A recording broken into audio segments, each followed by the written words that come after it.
আলহামদুলিল্লাহ, যাবতীয় প্রশংসা এবং গুণগান একমাত্র মহিয়ান ও গরিয়ান আল্লাহ সুবহানাহু ওয়া তাআলার জন্য, যে আল্লাহ পাক আমাদের সবাইকে মুসলিম পরিবারে জন্মগ্রহণ করার তৌফিক দিয়েছেন। আলহামদুলিল্লাহ, শুকরিয়া জানাই সেই মহান রবের দরবারে, যিনি আমাদেরকে রমাদান মাসের দ্বারপ্রান্তে উপনীত করেছেন। আমরা দোয়া করি আল্লাহ পাক আমাদেরকে রমাদানের সবগুলো সওম সুস্থতার সাথে রাখার তৌফিক দান করেন। নবী সাল্লাল্লাহু আলাইহি ওয়াসাল্লাম রমাদান আসার আগ থেকেই রমাদানের প্রস্তুতি গ্রহণ করতেন। তিনি শাবান মাসে বেশি বেশি রোজা রাখতেন। আমরা শাবান মাসের প্রায় শেষের দিকে চলে এসেছি। রমাদান আসার কয়েকদিন আগে তিনি রোজা রাখা বন্ধ করে দিতেন এবং রমাদানের প্রস্তুতি গ্রহণ করতেন। প্রথমে দুটো কথা বলে নেই। রমাদান মাস আমাদের সবার সামনে আসছে ইনশাআল্লাহ। আল্লাহ রাব্বুল আলামিন যে উদ্দেশ্যে এই মাসকে আমাদের উপর গনিমত হিসেবে দিয়েছেন, সেই উদ্দেশ্যটা যেন আমরা বাস্তবায়ন করতে পারি, আল্লাহ পাক তৌফিক দান করেন। সেই উদ্দেশ্যটা হচ্ছে কুতিবা আলাইকুমুস সিয়াম বাদা আউযু বিল্লাহি মিনাশ শাইতানির রাজীম। আল্লাহ রাব্বুল আলামিন বলেছেন সূরা বাকারার মধ্যে, কুতিবা আলাইকুমুস সিয়াম, তোমাদের প্রতি সিয়ামকে ফরজ করা হয়েছে। কুতিবা মানে অবধারিত করা হয়েছে, ম্যান্ডেটরি করা হয়েছে, অপশনাল না। ইচ্ছা হইলেও রাখবা, ইচ্ছা হইলেও রাখবা না, এমন নয়। সিয়ামকে ফরজ করা হয়েছে কামা কুতিবা আলাল্লাযীনা মিন ক্বাবলিকুম, ঠিক যেভাবে তোমাদের পূর্ববর্তী উম্মতের উপরেও সওমকে ফরজ করা হয়েছিল। জানলাম সওম আমাদের উপরে ফরজ, জানলাম এই ফরজ আল্লাহ করেছেন, জানলাম এটা আমাদের উম্মতের উপর নতুন ফরজ নয়। এরকম সওম আগের উম্মতের উপরেও কি ছিল। উদ্দেশ্য লাআল্লাকুম তাত্তাকুন, যাতে করে তোমরা তাকওয়া অবলম্বন করতে পারো। উদ্দেশ্য লাআল্লাকুম তাত্তাকুন, যাতে করে তোমরা তাকওয়া অর্জন করতে পারো। সওমের উদ্দেশ্য লোক দেখানো আমল নয়। সওমের উদ্দেশ্য না খেয়ে থাকা নয়। সওমের উদ্দেশ্য পানি না খেয়ে থাকা নয়। স্ত্রী সহবাস ছেড়ে দেয়া না। সওমের উদ্দেশ্য এই সবগুলো কাজের মধ্য দিয়ে আল্লাহ পাকের ভীতি, তাকওয়া অর্জন করা। কেমন? গতকাল হয়তো অনেকে রোজা ছিলেন, বৃহস্পতিবার ছিল, হয়তো অনেকে কাজা সওমগুলো রাখছেন বা অনেকে শাবানের সওম রাখছেন। রোজা রাখা অবস্থায় আমরা কি পানি খেয়েছি? খাবার খাই? স্ত্রী সহবাস করি? খাবার খাওয়া হালাল না হারাম? পানি পান করা হালাল না হারাম? স্ত্রী, বিয়ে করা স্ত্রী, তাকে স্পর্শ করা বা তার সাথে সময় কাটানো হালাল না হারাম? সওম রেখে আল্লাহ পাকের সন্তুষ্টির জন্য আমি সব হালাল ছেড়ে দিলাম। কি ছাড়লাম? খাবার হালাল ছেড়ে দিলাম, পানি হালাল ছেড়ে দিলাম এবং স্ত্রী হালাল ছেড়ে দিলাম। যে হালাল আমি আল্লাহ রাব্বুল আলামিনের সন্তুষ্টির জন্য ছেড়ে দিলাম, সেই সওম রেখে কি আমি আল্লাহর হারামে লিপ্ত হতে পারি? এবং যতক্ষণ আমরা সওমরত অবস্থায় থাকি, আমরা কি ইচ্ছা করলে খেতে পারি না? চুপ করে পানি পান করতে পারি না? এবং চুপ করে স্ত্রীর সাথে সহবাসও করতে পারি, কেউ দেখার নাই। দেখার আছে? কেন করি না? যে কারণে করি না, ওই কারণটার নাম হলো তাকওয়া। বুঝাতে পারতেছি? যে কারণে করি নাই, সেই কারণটার নাম কি? কেন করি নাই? কারণ আমি উপলব্ধি করেছি আমি খেতে পারবো না, আল্লাহ আমাকে দেখবেন। রোজা রাখা অবস্থায় আমি পানি পান করি নাই, কারণ আমার মধ্যে এই কনসিয়াসনেস ছিল যে আল্লাহ আমাকে দেখছেন। স্ত্রী সহবাস করতে পারতাম, করি নাই কেন? কারণ আমি উপলব্ধি করেছি বা আমার মনে এই কনসিয়াসনেস ছিল যে আল্লাহ আমাকে দেখছেন। আর কেউ না দেখুক, আল্লাহ পাক দেখছেন। এই আল্লাহ কনসিয়াসনেস বা আল্লাহ সম্পর্কে সচেতনতা, এটার নাম হলো তাকওয়া। এই তাকওয়ার শিক্ষা দেওয়ার জন্য সওম আমাদের জীবনে প্রতি বছর ঘুরে ঘুরে আসছে রমাদান। এখন যে সওম রেখে আমরা আল্লাহ পাকের হালাল ছেড়ে দিলাম এই চিন্তা করে যে আল্লাহ আমাকে দেখছেন, আল্লাহ আমাকে শুনছেন, সেই সওম রেখে কেউ কি আল্লাহর হারামে লিপ্ত হতে পারবে? হলে কি রোজা এবং রমাদানের হক আদায় হবে? কথা কি বোঝা যাচ্ছে? তাহলে এই হাদিসটা একটু শুনি। নবী সাল্লাল্লাহু আলাইহি ওয়াসাল্লাম বলেছেন, সেই ব্যক্তির না খেয়ে থাকায় এবং সেই ব্যক্তির পানি পান না করায় আল্লাহ পাকের কিছুই আসে যায় না। যে ব্যক্তি রোজা রেখে মিথ্যা বলা ছাড়তে পারে নাই, অশ্লীলতা ছাড়তে পারে নাই, হারাম ছাড়তে পারে নাই, সেই ব্যক্তির না খেয়ে থাকায়, সেই ব্যক্তির পানি পান না করায়, সেই ব্যক্তি যে স্ত্রী সহবাস করলো না, এগুলোতে আল্লাহ পাকের কিছুই যায় আসে না। যে ব্যক্তি রোজা রেখে মিথ্যা বলল, অশ্লীলতা প্রদর্শন করলো, অথবা গীবত করলো, অথবা আল্লাহ পাকের কাবায়ের ফাওয়াহিশে লিপ্ত হল, তার মানে কুতিবা আলাইকুমুস সিয়াম কামা কুতিবা আলাল্লাযিনা মিন ক্বাবলিকুম লাআল্লাকুম তাত্তাকুন, এটা অর্জন করতে হলে রোজা রেখে আমাকে আল্লাহ পাকের সমস্ত হারাম ছেড়ে দিতে হবে। রোজা রেখে ক্লিন শেভ করলে রোজার হক আদায় হবে না। রোজা রেখে কেউ যদি সুদ খায় রোজার হক আদায় হবে না। রোজা রেখে কেউ যদি মাপে কম দেয় তার রোজা হবে না। রোজা রেখে কেউ যদি মিথ্যা কথা বলে তার রোজা ভেঙে যাবে। রোজা রেখে কেউ যদি গীবত করে রোজা হবে না।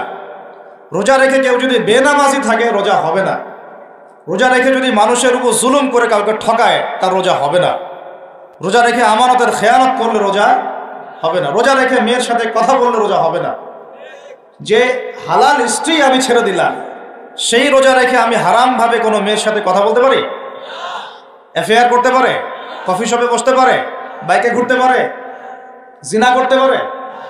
রোজা রাখার অর্থ হচ্ছে আল্লাহর সব হারাম ছেড়ে দেওয়া। এটাই রোজার শিক্ষা, লাআল্লাকুম তাত্তাকুন।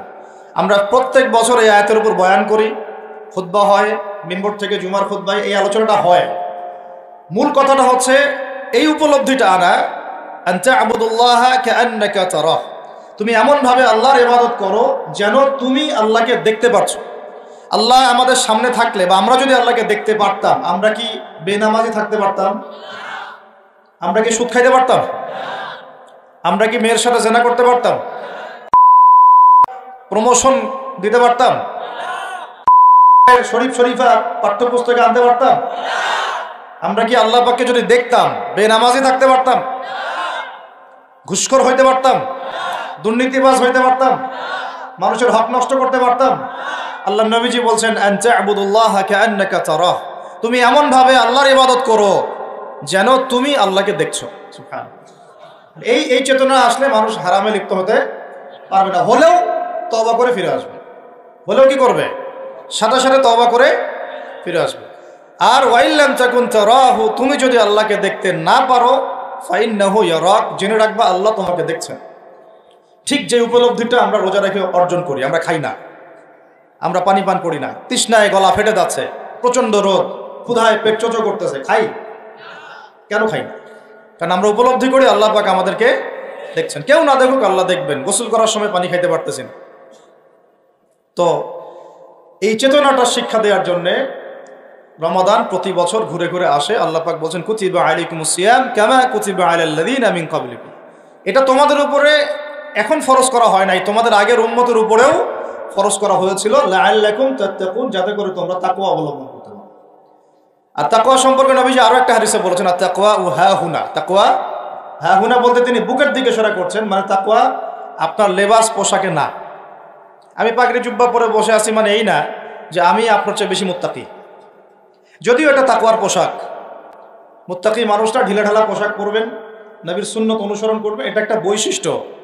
কিন্তু এমন হতে পারে আমার চেয়ে আপনার তাকওয়া বেশি, হতে পারে কিনা? আর তাকওয়া হাহুনা, তাকওয়া কলিজার ভিতরে, কলবের ভিতরে। ওই আলহাজ টাইটেল লাগালেই যেমন জান্নাতে যাওয়া যাবে না, শুধু আলহাজ টাইটেল লাগালে কি জান্নাতে যাওয়া যাবে? আল্লাহ রাব্বুল আলামিন মানদণ্ড দিয়ে দিয়েছেন। মানদণ্ড, কে ভালো আল্লাহর কাছে, কে সম্মানিত, এটার মানদণ্ড আল্লাহ দিয়ে দিয়েছেন। ইন্না আকরামাকুম ইনদাল্লাহি আতকাকুম, তোমরা যত মানুষ পৃথিবীতে আছো তোমাদের মধ্যে আল্লাহর কাছে সবচেয়ে মকবুল, সম্মানিত, মর্যাদাবান মানুষ তারাই যারা এই তাকওয়ার পরীক্ষায় পাশ করেছে। এই তাকওয়ার শিক্ষাটা দেওয়ার জন্য রমাদান আসে। শিক্ষা নাম্বার 1, রোজা রাখবো রাখার মতো। রোজা রাখবো কি? যাতে তাকওয়া অর্জন করা যায়। রোজা রেখে আমি যেমন হালাল ছেড়ে দিয়েছি, রোজা রেখে আমাকে আমার সমস্ত হারাম ছাড়তে হবে। আর এই হারাম শুধু 1 মাস ছেড়ে দিব এমন না, ঈদের চাঁদ উঠে যাবে, শয়তান ছাড়া পাবে, আমরা আবার শয়তানের সাথে আতাত করে চলা শুরু করব, এটা রমাদানের শিক্ষা না। ওই শিক্ষাটাকে সারা বছর ধরে রাখতে হবে, এটা হলো রমাদানের শিক্ষা। আপনারা খেয়াল করে দেখবেন রমাদান মাসে অনেকে পরহেজগার হয়ে যায়, ঈদের চাঁদ ওঠার সাথে সাথেই আমরা আবার শয়তানের দাসত্ব শুরু করি। ঈদের দিন চাঁদ রাত বলে আমরা একটা কথা বলি না, ওই রাত্রেই প্রমাণ হয় যে শয়তান ছাড়া পাইছে। যেভাবে ধুমধারাক্কা গান বাজনার বেলাল্লাপনার পিকনিক টিকনিক এগুলো হয়, বোঝা যায় শয়তান এতদিন বন্দী ছিল 1 মাস, এখন ছাড়া পাইছে। তো 1 নাম্বার নসিহত, রোজা রাখতে হবে রাখার মতো, যে রোজা আমাকে তাকওয়ার শিক্ষা দিবে। আল্লাহ পাক আমাদেরকে এইভাবে রোজা রাখার তৌফিক দান করুন। 2 নাম্বার, আল্লাহ পাক তার আগে একটা কথা বলে নেই, এটা পরে ভুলে যাবো আর কি। এই যে শুনলেন কুতিবা আলাইকুমুস সিয়াম, কুতিবা আলাইকুমুস সিয়াম, শুনছেন? অনেকে তো জানে, এখানে তালেবে ইলম অনেকে আছেন, ওলামায়ে কেরামও আছেন, তাদেরকে ওয়াজ করার কিছু নাই আমার, আমি সাধারণ মানুষের জন্য বলছি। কুতিবা আলাইকুমুস সিয়ামের আগেও 2টা কথা আছে এই কিতাবে। সূরা বাকারার আয়াত বলছি, সূরা বাকারার মধ্যে কুতিবা আলাইকুমুস সিয়ামের আগেও কুতিবা আলাইকুম দিয়ে আরো 2টা কথা আছে, ঠিক আছে?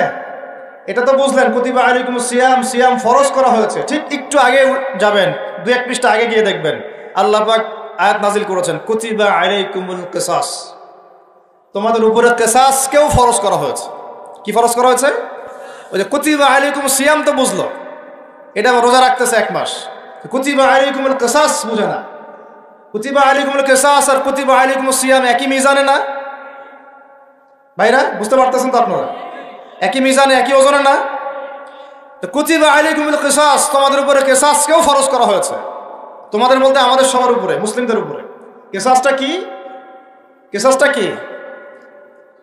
কেউ যদি কোনো ভাইকে অন্যায়ভাবে হত্যা করে, তাকেও সেভাবেই হত্যা করতে হবে, এটা হলো কিসাস। হাতের বদলে হাত, চোখের বদলে চোখ, কি কানের বদলে কান, এমনকি দাঁতের বদলে দাঁত, এর নাম কিসাস। আছে বাংলার জমিনে? আছে? কুতিবা আলাইকুমুস সিয়াম আছে আমাদের সমাজে, কুতিবা আলাইকুমুল কিসাস জাদুঘরে আছে। কোথায় আছে? ওটা ইমপ্লিমেন্ট করতে গেলে জাতিসংঘ বলবে যে আমরা মৌলবাদী হয়ে গেছি। আপনারা পড়েন প্রত্যেক রাতে তাবারাকাল্লাযী বিয়াদিহিল মুলক, তাই না? সূরা মুলক তো পড়েন রাতে, রাতের বেলা সূরা মুলক পড়ার অভ্যাস করেন। নবী সাল্লাল্লাহু আলাইহি ওয়াসাল্লাম এই সূরাটাকে বলেছেন, এই সূরা কবরের আযাব থেকে বাঁচাই দেবে ইনশাআল্লাহ। উসমান রাদিয়াল্লাহু আনহু সামনে জান্নাত জাহান্নামের আলোচনা করা হলে তিনি কাঁদতেন না, খুব কম কাঁদতেন, কিন্তু কবরস্থানে কবর দেখলে তার দাড়ি অশ্রু দিয়ে ভিজে যাইত। আর এই জায়গায় যে পার পাবে সে সব জায়গায় পার পেয়ে যাবে ইনশাআল্লাহ। ওই জায়গার একাকিত্বে ওই আযাব থেকে বাঁচাবে একটা সূরা, কি নাম? সবাই মুখস্থ করবেন ইনশাআল্লাহ। মাত্র 30টা আয়াত আছে। নবীজি বলেছেন এই সূরা তার পাঠকারীর জন্য সুপারিশ করবে আল্লাহর সামনে, মানে সুপারিশ করবে আল্লাহ পাকের সাথে জোর করবে, না আমার পাঠকারীকে মাফ করে দাও, দিতেই হবে। এক পর্যায়ে আল্লাহ পাক মাফ করে দিবেন ইনশাআল্লাহ। তো এই সূরাটা 30টা আয়াত আছে। নবীজি বলেছেন আমার মন চায় সবাই যেন এই সূরাটা মুখস্থ করে। তো নবীর একটা মন চায়, আমরা সেটা করব না? 2টা সূরা আমাদের মুখস্থ থাকা দরকার সবার। বড় বড় সূরার কথা বলছি, ছোট ছোট সূরা তো আপনারা সবাই অনেকে জানেনই। একটা সূরা ইয়াসিন, একটা হলো সূরা মুলক। সূরা ইয়াসিন পড়বেন একেবারে সকালবেলা ফজরের পরে, এবং ইনশাআল্লাহ বড় বড় বুজুর্গানের দিন যারা ছিলেন তাদের ডেইলি রুটিনের মধ্যে সূরা ইয়াসিন থাকতোই থাকতো। এটা তেলাওয়াত করে তারা হাজত পেশ করতেন আল্লাহর কাছে, এবং এর ওসিলা আল্লাহ পাক ওই হাজত পূরণ করে দিতেন। এটা পরীক্ষিত আমল। সূরা ইয়াসিন সবার কলিজার মধ্যে থাকা চাই, আল্লাহ পাক তৌফিক দান করেন। আর রাতের বেলা পড়বেন সূরা মুলক। কোন সূরা? যদি আরো পারেন সূরা ওয়াকিয়া পড়বেন। অনেকে বলেন রিজিকের সমস্যা, রিজিকের সমস্যা দূর হওয়ার অন্যতম একটা আমল হচ্ছে সূরা ওয়াকিয়ার তেলাওয়াত। রাতের বেলা কোন সূরা? ইযা ওয়াকাআতিল ওয়াকিআ লাইসা লিওয়াকাআতিহা কাযিবা, এই সূরাটা তেলাওয়াত করবেন রাতের বেলা। আরো একটা সূরা আছে রাতে তেলাওয়াত করার জন্য, আলিফ লাম মিম সিজদা। আলিফ লাম মিম সিজদা, এটাও তেলাওয়াত করতে পারেন। তো যাই হোক, সূরা মুলকের প্রথম আয়াতে আপনারা পাবেন তাবারাকাল্লাযী বিয়াদিহিল মুলকু ওয়া হুয়া আলা কুল্লি শাইইন কাদির। আমরা এটা পড়ি, শুধু খালি পড়ি, প্রত্যেক হরফে 10 নেকি হবে, এই জন্য পড়ি বেশিরভাগ মানুষ। কারণ বাংলাদেশের বেশিরভাগ মানুষ কোরআনের অর্থ জানে না। বাংলাদেশের 16 কোটি মুসলমানের আমার ধারণা 15 কোটি কোরআনের অর্থ জানে না। 1 কোটি মানুষ জানতে পারে যারা মাদ্রাসার সাথে সম্পৃক্ত আর কি। এই জন্য আমরা বলি যে যদি পাঠ্যপুস্তকে কোরআন শিক্ষাটা বাধ্যতামূলক থাকতো, তাহলে বাংলার 16 কোটি মানুষ কোরআনের অর্থ জানতো। এই কাজটা কি খারাপ হতো না ভালো হতো? শিক্ষামন্ত্রীকে এটা কে বুঝাবে? কে বুঝে? আপনারা বোঝাতে পারলে বোঝান, কে বুঝাবে? এই যাদেরকে দায়িত্ব আল্লাহ পাক দিয়েছেন তাদেরকে এটা বুঝাবে কে? আমরা তো ছোট মানুষ। যদি নবী সাল্লাল্লাহু আলাইহি ওয়াসাল্লামের জীবনী সিরাত প্রত্যেকের পাঠ্যপুস্তকে বাধ্যতামূলক থাকতো, 16 কোটি মুসলিম জনগণ নবীর জীবনী জানতে পারত। এখন 16 কোটির মধ্যে 15 কোটি জানে না নবীর জীবনীতে কি হয়েছে। এটা তো বেসিক পড়াশোনা।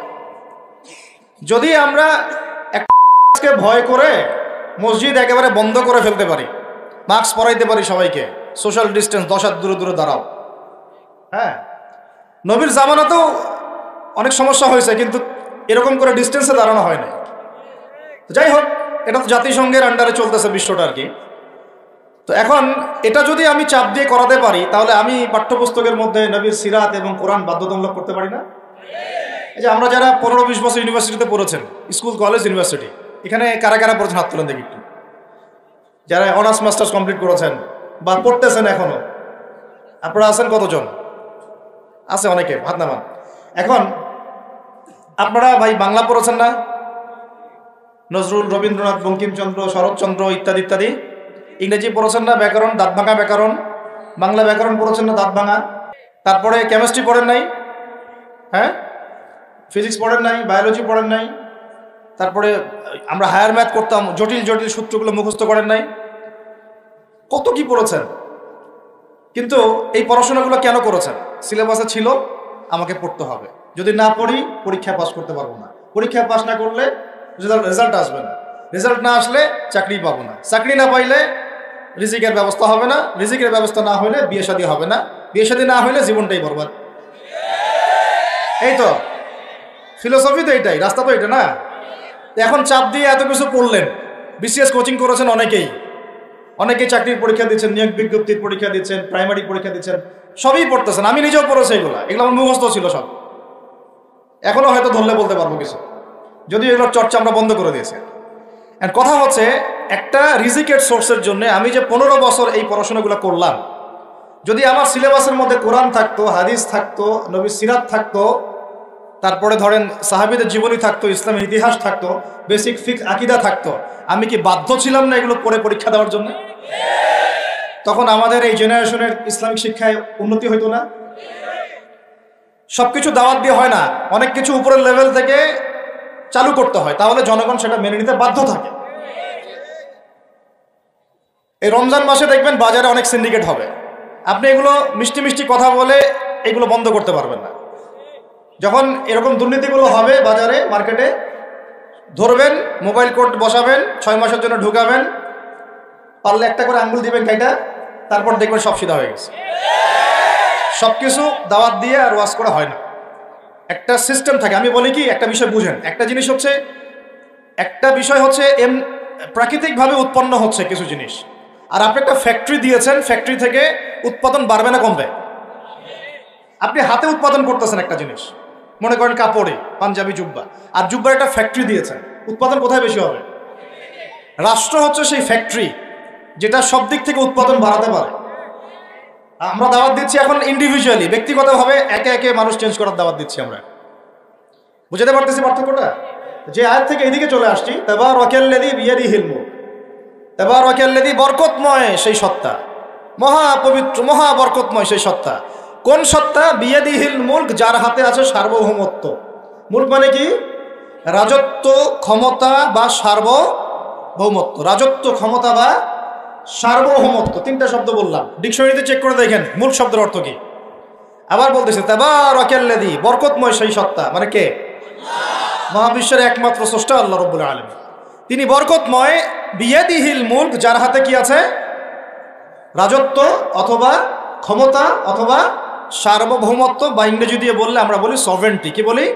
সভরেন্টি। ওয়া হুয়া আলা কুল্লি শাইইন কাদির, এবং আল্লাহ পাক সমস্ত বিষয়ের উপরে কি? কর্তৃত্বশীল, ক্ষমতাবান। এখন এই আয়াতটা মহাবিশ্বের সব গ্রহে প্রযোজ্য হচ্ছে, বাংলাদেশে আর বিশ্বে প্রযোজ্য হচ্ছে না। বুঝাচ্ছি কিভাবে? বলবেন যেটা আবার কেমন কথা বলবেন, শুনেন বুঝাচ্ছি। মহাবিশ্বে 7 আসমান আছে না? এটা তো জানেন, 7টা আসমান আছে। তারপরে প্রত্যেক আসমানে অসংখ্য গ্রহ নক্ষত্র আছে, গ্যালাক্সি আছে, ছায়াপথ আছে, তারপরে একটা গ্যালাক্সির মধ্যে অনেকগুলো সৌরজগৎ আছে। ওই একটা গ্যালাক্সির অসংখ্য সৌরজগতের কোনো একটা সৌরজগতের বাসিন্দা হচ্ছে আমরা। ওই সৌরজগতের মধ্যে এই যে আমাদের 10-12টা গ্রহ আছে, সেই গ্রহের কোনো একটা দেশের কোনো একটা জেলার কোনো একটা শহরের কোনো একটা মাঠে বসে আপনি এখন এই বয়ান শুনতেছেন। কথা বুঝতে পারতেছেন? আর পুরো মহাবিশ্ব 7 আসমানে নবী সাল্লাল্লাহু আলাইহি ওয়াসাল্লাম বলছেন, মেরাজের রাতে আমি দেখেছি একটা বিঘত, এতটুকু বিঘত মানে 1 টক্কর জায়গা ফাঁকা নাই যেখানে আল্লাহর কোনো ফেরেশতা দাঁড়িয়ে বসে বা সেজদারত অবস্থায় আল্লাহর ইবাদত করতেছে না। আরে পুরো মহাবিশ্বে কার রাজত্ব চলতেছে? এখন এই পৃথিবীর দিকে তাকান, আমরা বললাম তাবারাকাল্লাযী বিয়াদিহিল মুলক, আল্লাহর হচ্ছে সার্বভৌমত্ব ক্ষমতা কার? আল্লাহর। কিন্তু এখন জমিনের দিকে আপনি তাকান, এই বিশ্বের সার্বভৌমত্ব চলতেছে জাতিসংঘের। কার? এই বিশ্বের রাজনৈতিক মোড়ল জাতিসংঘ। আপনি ইসলামিক বিধানের কথা যতই বলেন তারা মানবে না, সোজা কথা। আপনি যদি বলেন কোরআন এবং হাদিস এবং সর্বশেষ নবী মুহাম্মদ সাল্লাল্লাহু আলাইহি ওয়াসাল্লাম আমাদেরকে এইগুলো দিয়ে গেছেন, আল্লাহ পাক এইগুলো নাজিল করছেন, আসেন এইগুলোর আলোকে বিশ্ব করি, ওরা মানবে না। বরং ওরা আপনার উপর যুদ্ধ ঘোষণা করবে। কি করবে? এ হচ্ছে এই বিশ্বের সবচেয়ে বড় তাগুত, সবচেয়ে বড় কাফের, সবচেয়ে বড় মুশরিক, সবচেয়ে বড় মুনাফিক। ও যদি বলে যে কোরআন বাদ দিতে হবে, আমার মাথায় যে বুঝ আসে ওই বুঝ অনুযায়ী চলবো, তাহলে সারা বিশ্ব বলবে হ্যাঁ এটাই ঠিক। নাউজুবিল্লাহ। অর্থনৈতিক মোড়ল সে যদি বলে আল্লাহ পাক কোরআনের সুদ হারাম করছেন, তো কি হয়েছে? আমাদের ব্যাংকিং সিস্টেম চলবে সুদের উপর, সারা বিশ্ব বলবে এই যে সামি'না ওয়া আতা'না, ইয়েস স্যার, শুনলাম মানলাম। কথা বুঝেন না? ও সারা বিশ্বকে যদি বলে ওদের ব্যাংকিং সিস্টেম, প্রত্যেকটা ব্যাংকিং সিস্টেম চলবে সুদ ভিত্তিক, আল্লাহ কোরআনে হারাম করুক আর হালাল করুক দেখার দরকারই নেই আমাদের। নাউজুবিল্লাহ। মানলে ইচ্ছা হলে মারেন, না ইচ্ছা হলে আমার মেরে উড়াই দেব। ইচ্ছা হলে মারেন, না হলে কি একেবারে দিব শেষ করার জন্য অনেক অস্ত্র আছে ওদের। যারা পলিটিক্যাল অ্যাফেয়ার্স ঘাটাঘাটি করেন তারা জানেন এদের 72টার মতো অস্ত্র আছে। ইকোনমিক স্যাংশন একটা অস্ত্র, চাপ প্রয়োগ করা একটা অস্ত্র, বিল পাস করা একটা অস্ত্র, নেগোশিয়েট করা একটা অস্ত্র, অন্যকে দিয়ে চাপ দেওয়া হবে একটা অস্ত্র। এগুলো অস্ত্র করতে করতে সর্বশেষ অস্ত্র হচ্ছে একেবারে ওই আফগানিস্তান বানায় ছেড়ে দিবে, একেবারে বানায় ছেড়ে দিবে, একেবারে বানায় ছেড়ে দিবে, একেবারে ছেড়ে দিবে। ওটা সবচেয়ে বড় অস্ত্র। এই জন্যে আন্ডারে যারা আছে এরা সবাই স্যালুট মারে, ঠিক আছে আপনি যা বলবেন তাই। তো এই কারণে সারা বিশ্ব অর্থনৈতিক ক্ষেত্রে ও হচ্ছে এখন সুদ ভিত্তিক অর্থনৈতিক সিস্টেমের মোড়ল। যেই সুদ সম্পর্কে আল্লাহ পাক কোরআনে বলেছেন যদি সুদ না ছাড়ো তাহলে আল্লাহ এবং তার রাসূলের সাথে যুদ্ধের ঘোষণা শুনে না। কথা বুঝে যাচ্ছে না মনে হয়? আল্লাহ পাক কোরআনে বলছেন সুদ যদি না ছাড়ো, সুদ যদি তোমরা মুসলমানরা মুমিনরা না ছাড়ো তাহলে আল্লাহর সাথে এবং রাসূলের সাথে যুদ্ধের ঘোষণা শুনে রাখো। সূরা বাকারা পড়েন।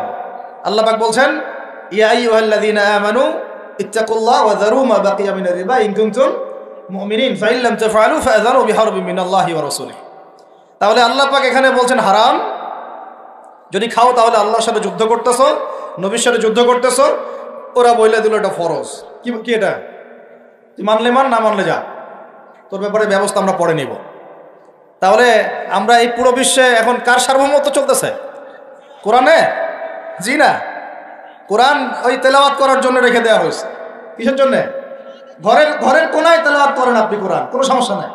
এই রমজানে প্রত্যেকদিন 1 খতম দিবেন, 30 দিন 30 খতম দেন, ওদের কিচ্ছু যায় আসে না। কথা বুঝাতে পারতেছি না? আপনি ব্যক্তিগত জীবনে কোরআন 30 দিন 30 খতম দেন, কিচ্ছু যায় আসে না এদের। কিন্তু কোরআনের এই যে মৌলিক বিধানগুলা, এগুলো আপনি বিশ্বে বাস্তবায়ন করতে পারবেন না এখন। কারণ সার্বভৌমত্ব এখন আমরা আল্লাহর হাত থেকে কেড়ে নেওয়ার চেষ্টা করে তাগুতের হাতে দিয়ে দিয়েছি। এই কারণে বিশ্বের ঘুরতেছে, যে কোনো সময় আসবে ইনশাআল্লাহ, যে কোনো সময় আসবে, এটা আমরা নিশ্চিত। আল্লাহ রাব্বুল আলামিনের গজব আসবেই আসবে। আল্লাহ পাক বলছেন কেউ যদি সমকামিতা করে, কি করে? তার নবীর জবানে আল্লাহ জানাচ্ছেন ফাকতুলুল ফাইলা ওয়াল মাফউলা বিহি, তাহলে যে করবে আর যে সায় দিবে দুইটাকে হত্যা করবা। দুইটাকে কি করবা? অন্য হাদিসে বলছেন উরজুমুল আলা ওয়াল আসফালা মিনহুমা, উপরে যে আছে আর নিচে যে আছে দুইটাকে থাতলা করে দিবা, পাথর নিক্ষেপ করে। কে বলছে এটা? আল্লাহ এবং তার রাসূল। এখন আপনি এটা পুরো বিশ্ব মোড়লদেরকে বোঝাতে পারবেন না। ওরা বলবে এটা বাক স্বাধীনতা, ব্যক্তি স্বাধীনতা। ব্যক্তি চাইলে মেয়েকেও ভালোবাসতে পারে, ব্যক্তি চাইলে ছেলেকেও ভালোবাসতে পারে। ব্যক্তি চাইলে মেয়ের সাথেও বিয়ে করতে পারে, ব্যক্তি চাইলে ছেলের সাথেও বিয়ে করতে পারে। এটা নিয়ে মৌলবাদীদের এত মাথা ব্যথা কেন? ওদের ভাষাটা এরকম। এটা নিয়ে মৌলবাদী তোমাদের ধর্মান্ধ তোমাদের এত মাথা ব্যথা কেন? তো এই হলো কোরআন হাদিস, আর এই হচ্ছে বিশ্ব। তাহলে বিশ্বে কি বিয়াদিহিল মুলক ওইটা চলতেছে? বুঝাতে পারি না? কথা বলে বুঝাতে পারতেছি না? মাথার উপর দিয়ে যাচ্ছে নাকি? ইয়াংরা তো বুঝো নাকি? আচ্ছা, আরো আছে। আল্লাহ রাব্বুল আলামিন এইখানে বলেছেন চুরি করলে হাত কেটে দিবা। কি করবা? ওই যে কিতাব আপনি 10 নেকির জন্য তেলাওয়াত করেন, প্রত্যেক হরফে কত নেকি হবে? 10 নেকি হবে। তেলাওয়াত করি মাশাআল্লাহ, 100 কদম দেন সারা জীবন, কোনো সমস্যা নেই। তো ওই কিতাবের মধ্যেই সূরা মাইদা আল্লাহ বলেছেন যে চুরি করলে চোরের কি করবা। তো এটা আপনি ওদেরকে বুঝাতে পারবেন না, এখন বুঝাতে পারবেন না। ওইটা তেলাওয়াত পর্যন্তই, ফুল স্টপ। তারপরে এই যে আমরা ভ্যালেন্টাইন্স ডে, অমুক ডে তমুক ডে, এগুলোকে যে প্রমোট করতেছি আর কি, জেনা বেড়ে গেছে, ব্যভিচার বেড়ে গেছে, স্কুলে কলেজে বিশ্ববিদ্যালয়ে, এমন পর্নোগ্রাফি কি কি হচ্ছে না? এমনি নর্মালি যদি কেউ জেনা করে, সূরা নূর অনুযায়ী আল্লাহ রাব্বুল আলামিন বলছেন যে সূরা নূরের 2 এবং 3 নম্বর আয়াতে 100টা বেত্রাঘাত করবা জনসমক্ষে। কয়টা বেত্রাঘাত? বাংলাদেশের বহু ছেলে মেয়ে এখন 100 বেত্রাঘাত পাওয়ার শাস্তি মাথায় নিয়ে ঘুরতেছো তোমরা, নাউজুবিল্লাহ। কথা কি বুঝতে পারতেছেন আপনারা আমার? কোরআনে কি বলা হচ্ছে সূরা নূরে? কয়টা বেত্রাঘাত? কিসের, কোন পাপের জন্যে? কোন পাপ?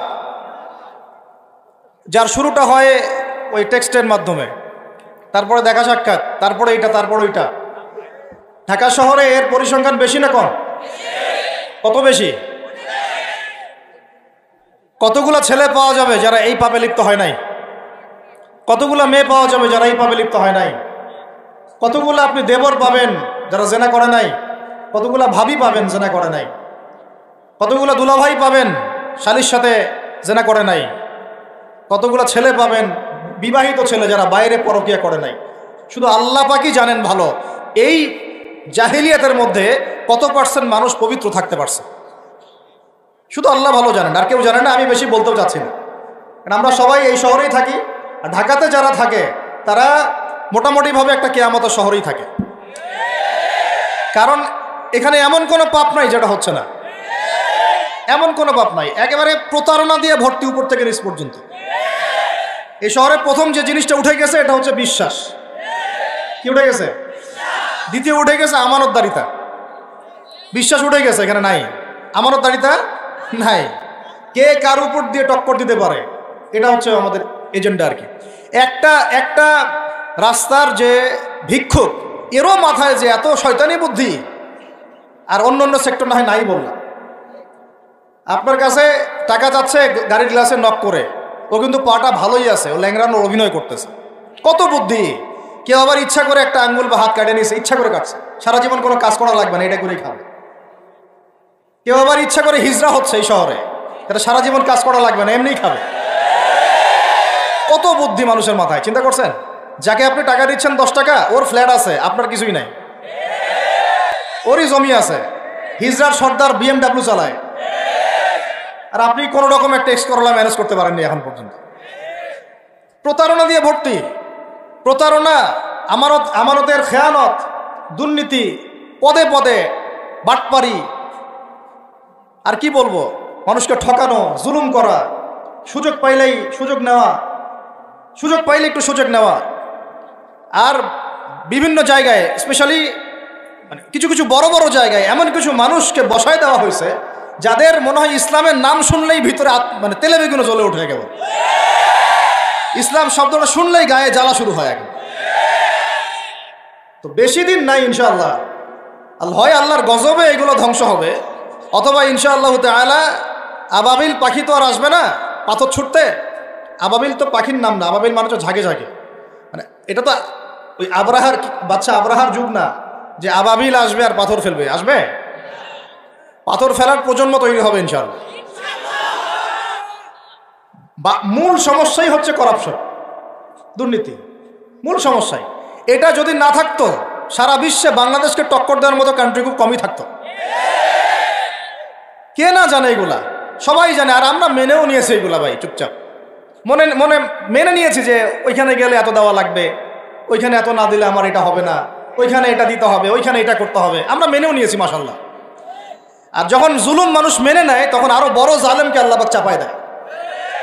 এই জন্য আমাদের এই অবস্থা সংশোধন হচ্ছে না, ইল্লা মাশাআল্লাহ। আল্লাহ যে কবে করবেন আল্লাহ ভালো জানেন। তবে বিশ্বাস করেন, আপনারা বলেন যে এখন মুসলিম প্রধান দেশ, আমি একটা স্টেটমেন্ট দিয়ে দিচ্ছি এখন বসে বসে, এখন এটা হচ্ছে একটা মুনাফেক প্রধান দেশ। প্রমাণ করতে চাইলে আমার সাথে বসেন। মুনাফেকের আলামত যে কয়টা আছে, কি এক নম্বর কি, কথা বললেই মিথ্যার উপর দাঁড়ায় আছেন সবগুলা। 2 নাম্বার, আমানত রাখলেই খেয়ানতের উপর খেয়ানত, খেয়ানতের উপর খেয়ানত। মনে করেন আমি একজন ইমাম সাহেব, আমি যদি আমার দায়িত্ব পালন ঠিক মতো না করে আমিও খেয়ানতকারী। এই যে লেকচার দিতে বসছি, এখন আমি যদি চিন্তা করি যে ডাইনে বামে কথা বলে সময় পার করে দেই, হক কথা বলার দরকার নাই, বললে আবার এটা সেইটা, আমি হচ্ছে এখানে এই চেয়ারের খেয়ানতকারী। প্রত্যেকটা ক্ষেত্রে চলতেছে এগুলা। 3 নাম্বার হচ্ছে যখনই ওয়াদা করে কি করে বলেন তো, কয়জন ওয়াদা রাখি আমরা? কোনো কোনো সময় দেখা যায় অমুসলিম ওয়াদা রাখছে, মুসলমান রাখে না। দুধ কিনতে যাবেন, আমরা হিন্দু ভাইয়ের দোকান খুঁজতেছি, ও পানি মিশাবে না, আপনার কনফিডেন্স তৈরি হয়ে গেছে। মুসলমানের দোকানে যান না, কেন? ও পানি মিশাবে। কি একটা অবস্থা, কি একটা অবস্থা। নবী সাল্লাল্লাহু আলাইহি ওয়াসাল্লাম একদিন এভাবে লেকচার দিচ্ছেন, মানে খুতবা দিচ্ছেন। একজন দাঁড়িয়ে বলছেন, সাহাবী, যে কবে কিয়ামত হবে ইয়া রাসূলুল্লাহ? তিনি বলছেন যে যখন দেখবা যে অনুপযুক্ত ব্যক্তির হাতে দায়িত্ব অর্পণ করা হয়েছে, তখন ফান্তাজুরিস সাআ, কিয়ামতের অপেক্ষা করতে থাকো। আমরা এই যুগে বাস করতেছি না? এমন করে পাপ নয় এই শহরে হচ্ছে না। মূল পাপ কয়েকটা হচ্ছে। 1 নম্বর হচ্ছে শিরক, কি হচ্ছে? তারপরে হচ্ছে প্রতারণা, তারপর হচ্ছে জুলুম, প্রচুর জুলুম। মানে দুর্বল পাইলেই জুলুম করতে চাচ্ছি আমি। যদি দেখি ও আমার চেয়ে একটু দুর্বল, আমি জুলুম না করলে পেটের ভাত হজম হচ্ছে না। জুলুম করার আগে আমরা ক্রেডিট মনে করি যে আমি জিতে গেলাম। আরে ভাই, কাল কিয়ামতের মাঠে কি হবে আপনার আমার অবস্থা? কাল কিয়ামতের মাঠে কি হবে অবস্থা? নবী সাল্লাল্লাহু আলাইহি ওয়াসাল্লামের কথা কি মিথ্যা? তিনি বলছেন কিয়ামতের মাঠে বহু মানুষ উঠবে উহুদ পাহাড়ের সমান নেকি নিয়ে। একেবারে উহুদ পাহাড় দেখছেন আপনারা? কেউ অনলাইনে দেখে নেন, বিশাল পাহাড়। জানাজার নামাজে শরীক হইলে 1 কেরাত নেকি হয়। 1 কেরাত মানে 1 উহুদ পাহাড় সমান। আর মাটি দিয়ে আসলে আরেক কেরাত নেকি হয়, মানে আরেকটা উহুদ পাহাড়ের সমান। উহুদ পাহাড়ের সমান আরো উঁচু উঁচু নামাজের নেকি, জাকাতের নেকি, হজের নেকি, ওমরার নেকি নিয়ে উঠবে বহু মানুষ। আমরাই হয়তো বা তার, আল্লাহ পাক আমাদেরকে মাফ করুন। ওঠার পরে বহু মানুষ সামনে দাঁড়ায় থাকবে। কাউকে গালি দিছে, কাউকে অন্যায়ভাবে মারছে, কাউকে রিমান্ডে নিয়ে একেবারে পেদানি দিছে, নির্দোষ ছিল, কারো নামে মিথ্যা মামলা দিছে, কারো নামে অপবাদ ছড়াইছে। বেচারা ভালো ছিল, সৎ ছিল, অপবাদ ছড়াই দিছে।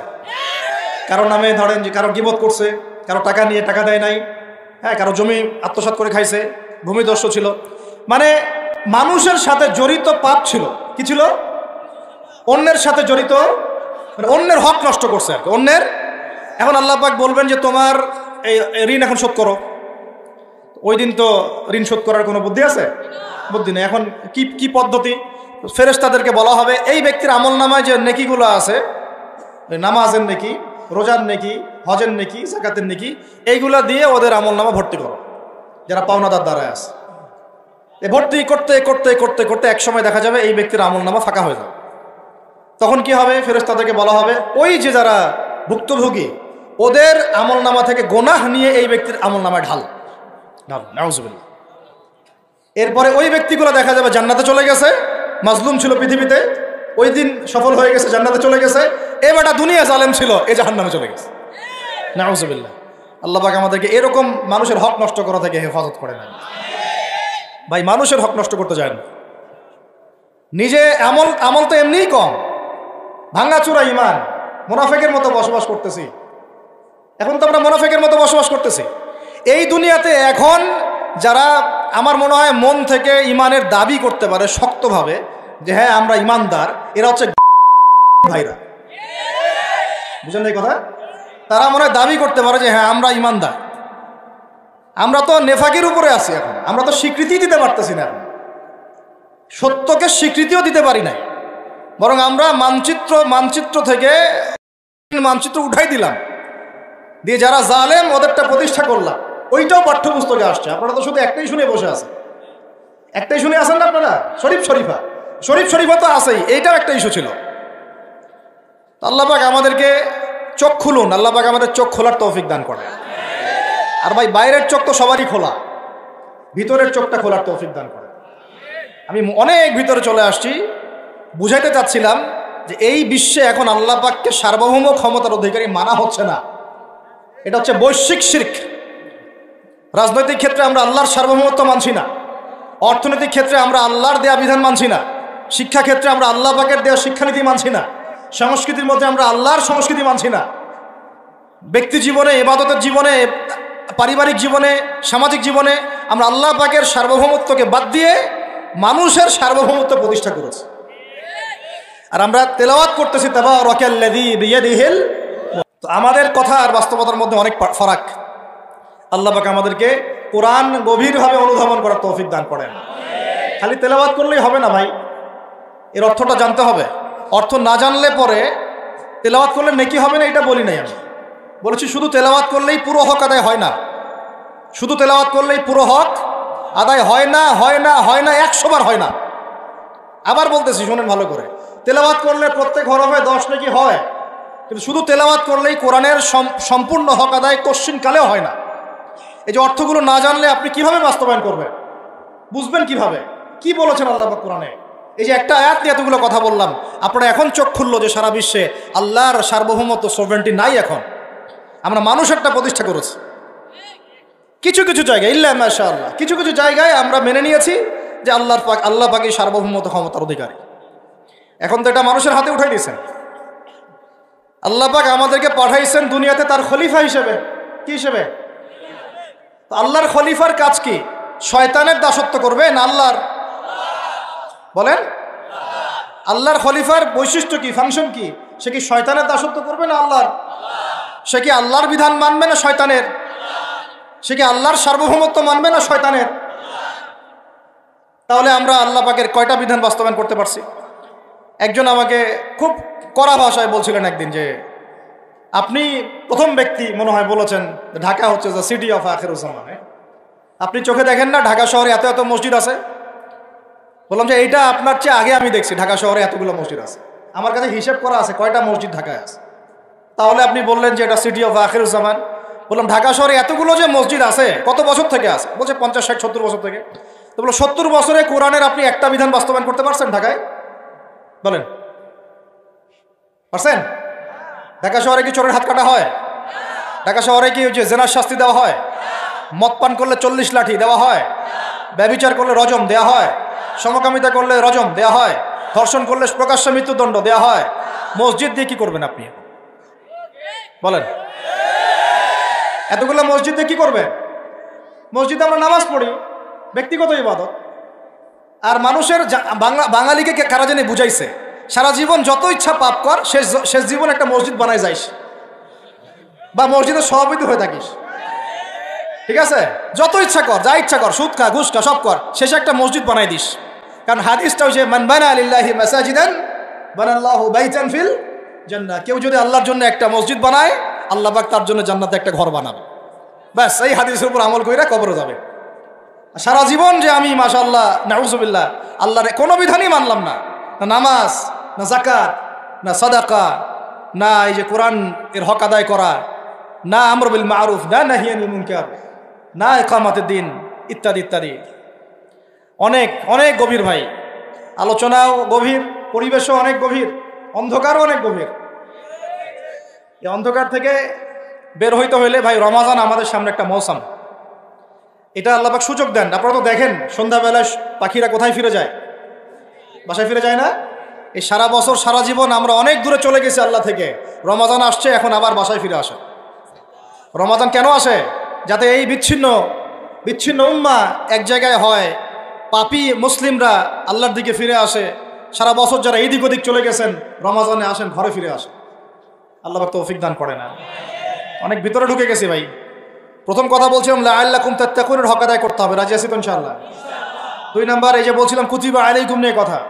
কুতিবা আলাইকুম শুধু সিয়াম না, কুতিবা আলাইকুম কিসাসও আছে এখানে। কোন কিতাব? এখানে আছে না? নাকি বাড়ায় বললাম? আর এই কোরআন তো ভাই সবারই বাসায় আছে, কেন মানতে চান না? এত কেন ভনিতা কোরআনের সাথে? বাঁচবই বা কতদিন আমরা? সর্বোচ্চ 100 বছর।